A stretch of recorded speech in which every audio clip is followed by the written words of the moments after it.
নমস্কার বন্ধুরা, কেমন আছো সবাই? উচ্চ মাধ্যমিক পরীক্ষা তো শেষ হয়ে গেছিল ফেব্রুয়ারিতেই, কিন্তু তারপর থেকে সবার মনে একটাই প্রশ্ন, রেজাল্ট কবে বেরোবে? ভোটের জন্য কি দেরি হবে নাকি সময় মতোই আসবে?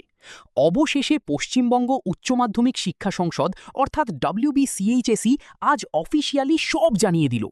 আজকের ভিডিওতে আমি তোমাদের রেজাল্টের সঠিক তারিখ, সময় এবং সবথেকে দ্রুত রেজাল্ট দেখার উপায় বলবো, তাই ভিডিওটা একদম শেষ পর্যন্ত দেখো। সংসদের পক্ষ থেকে জানানো হয়েছে যে এবছর উচ্চ মাধ্যমিকের রেজাল্ট বেরোচ্ছে আগামী 14 মে 2026 তারিখে। পরীক্ষার মাত্র 90 দিনের মধ্যেই রেজাল্ট প্রকাশ করা হচ্ছে। সেদিন সকাল 10:30টায় বিদ্যাসাগর ভবনে একটি সাংবাদিক সম্মেলনের মাধ্যমে আনুষ্ঠানিকভাবে মেধা তালিকা এবং পাশের হার ঘোষণা করবেন সংসদের সভাপতি। তবে তোমরা অর্থাৎ ছাত্রছাত্রীরা নিজেদের নম্বর দেখতে পারবে ঠিক আধ ঘন্টা পর থেকে, অর্থাৎ সকাল 11টা থেকে। রেজাল্ট বেরোনোর পর অফিসিয়াল ওয়েবসাইটে প্রচুর ট্রাফিক থাকে, ফলে সাইট হ্যাং করে যায়। তাই তোমাদের জন্য একটি সহজ উপায় বলে দিচ্ছি।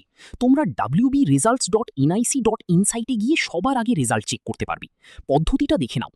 প্রথমে wbchse.wb.gov.in এবং wbresults.nic.in ওয়েবসাইটে যাও। সেখানে WBCHSE HS রেজাল্ট 2026 লিঙ্কে ক্লিক করো।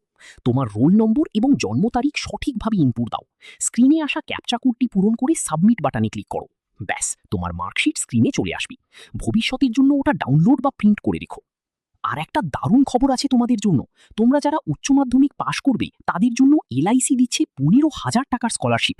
রেজাল্ট বেরোনোর পর এর জন্য কিভাবে আবেদন করবে তা নিয়ে আমি পরে ডিটেইল ভিডিও দেব, তাই চ্যানেলটা সাবস্ক্রাইব করে রাখো। তাহলে দিনটা ক্যালেন্ডারে মার্ক করে নাও, 14 মে সকাল 11টা। তোমাদের পরীক্ষা কেমন হয়েছে এবং কত শতাংশ নম্বর আশা করছো সেটা কমেন্টে অবশ্যই জানাও। ভিডিওটা বন্ধুদের সাথে প্রচুর শেয়ার করো যাতে ওরাও রেজাল্টের খবর জানতে পারে। দেখা হচ্ছে পরের ভিডিওতে। টাটা।